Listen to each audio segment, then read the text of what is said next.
So now let me bombard you guys with lots of examples of polar coordinates. Hopefully over time you will understand it. So with polar coordinates, you state the distance first, and then you state the angle.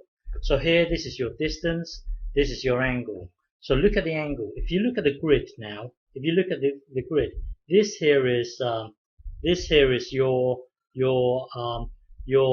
pi over 6 angle. So from here to here is pi over 6. Well, if this is your angle, if you cut this in half, so that's really u divided by 2. This then becomes 12. So this pi over 12 is really this line here. It's really this line here.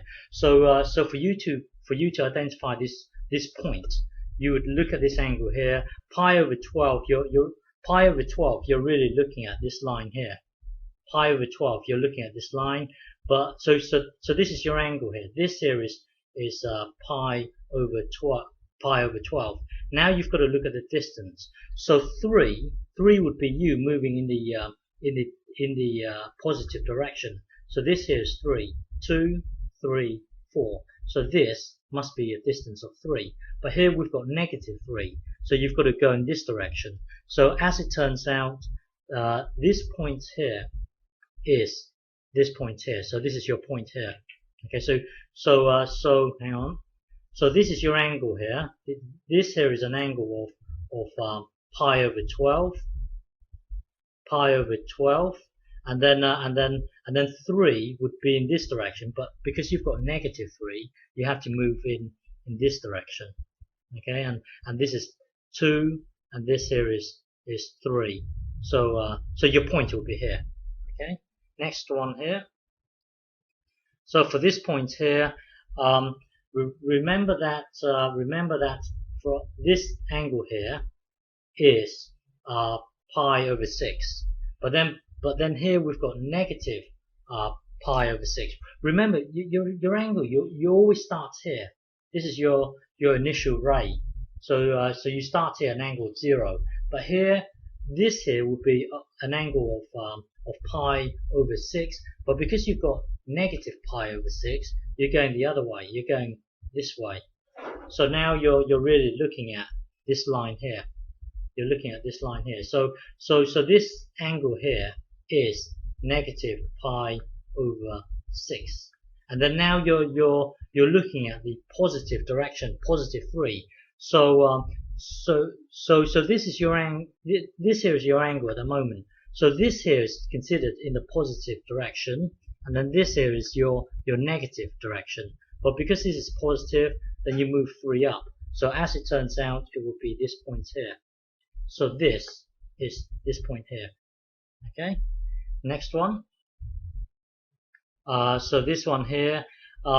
So first thing, look at the angle.